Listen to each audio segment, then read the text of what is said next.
Hey there, it's Wednesday and time for another Ask Me Anything session with yours truly, where I am answering all your questions on writing a stronger story and the book publishing industry. Before we dive in, let's get the housekeeping out of the way. Please hit that like button for the YouTube algorithm and subscribe to my channel if you haven't already. I am so grateful for being able to grow this amazing community and hope to continue to do so. And if you haven't already downloaded my resource that's in the description, make sure to grab my free story self-assessment. It is a worksheet I created specifically for my YouTube viewers that is designed to help you identify the strengths and weaknesses in your own manuscript and therefore set a game plan for taking it to the next level. The best part is, that's going to sign you up for my exclusive newsletter where I provide tips and insights that are not currently available on my channel, so you don't want to miss out on that. Now, without further ado, let's dive into the questions we have today. First question here. Hi Alyssa, here's my question since you kindly invite us to ask you, why is head hopping wrong? In my novel, the narrator is close third person, usually following the protagonist,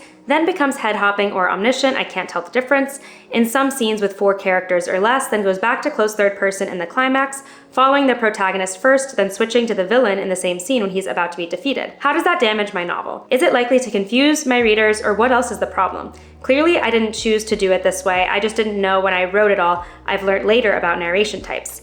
Thanks a lot for all your advice. Point of view is probably the most common element of the story that I discuss with authors that I work with, because I am a developmental book editor and therefore am concerned with the overall structure of the story and the delivery of the narrative. And point of view is so critical to the reader's experience of the story. It is what determines what characters we become invested in, what plot lines get our main focus, and it ultimately helps the reader situate themselves in the story and become immersed in it. So in your particular situation, you've referenced that you switch from close third person, which is where we are following one character's interiority and only seeing things from their perspective, to a more omniscient or head-hopping perspective where we're dipping into different characters' perspectives kind of freely. It is very hard, especially as a new writer, to perfectly achieve the omniscient point of view and avoid the negative associations of what we call head hopping. And frankly, in many cases, I do advise authors to stick to a close third person or a revolving close third person perspective over trying to achieve a true omniscient narration throughout the story from beginning to end. And what I mean by a revolving close third person perspective is when it is clearly delineated when we are in each character's perspective. So chapter 1 would follow Jack in close third person. Then chapter 2 would follow Jill in close third person. Then chapter 3 would follow Steve. Then chapter 1 would go back to Jack, and so on and so forth, because that sets the reader's expectation for when we are following each character's perspective. When authors kind of willy-nilly or haphazardly move between characters' perspectives, it is quite confusing and quite disorienting to the reader. Above all else, it makes us call into question, whose story is this really? You mentioned switching to the villain's perspective at one point. Are we really supposed to understand his character arc from beginning to end? With each perspective, make sure that the story actually belongs to that character and that we actually need to see that scene or that passage from their perspective in order to understand the overarching plot and the overarching story. In some cases, maybe that scene would be better served written from the main character's point of view, or perhaps it's not necessary at all. I recently heard a tip from another book editor that really resonated with me in terms of point of view. She said that sometimes a writer might think that we need to inhabit this character's mind to understand the story and understand them, but really that passage was actually a character study that you had to do as the author to understand that character, but it's ultimately not necessary in the final manuscript. Because again, it confuses the reader, it takes us out of the focus of the main plot, it's interruptive, it disrupts the narrative flow. But maybe you did have to write that scene from the villain's perspective because you needed to understand the villain's experience in that moment. However, you actually don't need to show the villain's perspective to the reader. Instead, that's information that you needed to do that you can now bake into the narrative that's perhaps following the main character. That was a bit rambling, but POV is such a complex element of storytelling, which is ultimately why we talk so much about it and why it can be really difficult to nail. But I hope that helped a little bit. Here's another question. Question on beta readers. Is it worth it? How to find them?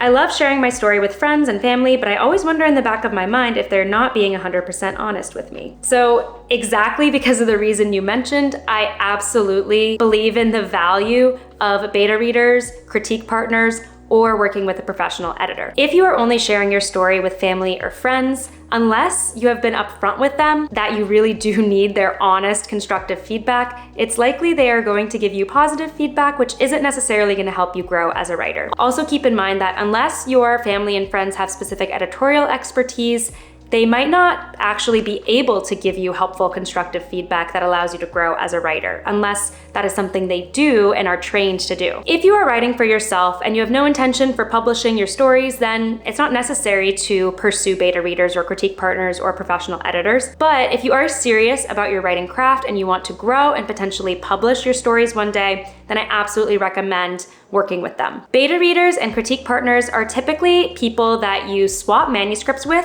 and you each provide constructive feedback. So this is almost a writing workshop type situation. There are many groups online where you can find beta readers and exchange manuscripts, or you could look into doing a writing group within your local community and then asking someone to be a critique partner or beta reader from that. If you want to take your story to the next level and get professional level feedback, then you could invest in a professional editor, though of course that would require an investment of some kind. So you'd have to be really sure that you wanted to take that step. Here's another question. I see so many places that agents sign writers not for a single book, but for a career. What if you're one of those people who writes because you have a story to tell and not because you want a career as a novelist? When and how do you tell the agent that, and will they sign you if you give them fair notice? You're right, I certainly fall into the category of preaching how an agent is your partner for your career, and I talk about writing your next book and improving as a writer long term, and all of those things. But you're totally correct. The truth is that some writers have one book in them and they just want to see that book published. Does that mean that they cannot get a literary agent and can't get a book deal because they're not in it for the long haul? You absolutely can still get an agent and still publish even though you are only intending to write one book. You don't necessarily have to lead with this information in your query letter, but you would probably want to discuss it with an agent when they offer representation. However, I don't see that this is necessarily a roadblock to an agent offering you representation, because if they have gotten to the point that they want to work with you on selling this book to a publisher, then frankly, they love your story and they are passionate about it just as you are. They also want to see that story published and out in the world. So it's likely not going to be a deal breaker that you're only going to work together in that capacity, because they still clearly see the commercial potential of that book, and they still see the potential for you both to make money from that book deal, right? At the end of the day, an offer of representation is a business offer, even if you are only going to do one business deal versus a bunch of business deals. That doesn't mean this one deal couldn't be very profitable and valuable on both ends. So I wouldn't let this be a roadblock to you. Continue to query literary agents and cross the bridge of discussing that this is the only book you intend to write whenever you get to that point of conversation. We have time for one more question today. What is the general timeline from getting an agent to getting picked up by a publisher? Now, this is different for every single author, so I cannot give you a one-size-fits-all expectation for your specific timeline to getting published. It depends on so many things. Depends on how long it takes you to get a literary agent. Then it depends on how long it takes you and the literary agent to work on the manuscript, because typically you will do some rounds of revision with your agent. Then it depends on how long it takes for the editors at the publishing houses that the agent submits to read and consider your book. Then it depends on how long it's going to take the publisher to actually slot the book in for publication. The short answer is it's going to take years, most likely. That's because the querying process typically takes several months, if not a year or more. And then you're looking at least a few more months, if not more, for the book to go out on submission to editors and eventually get a book deal. And then once you get a book deal, the minimum that it typically takes for a publisher to slot your book in for the actual release is a year to 2 years. Publishing plans very, very far out in advance, and that's because there is a lot that goes into creating a book and distributing it.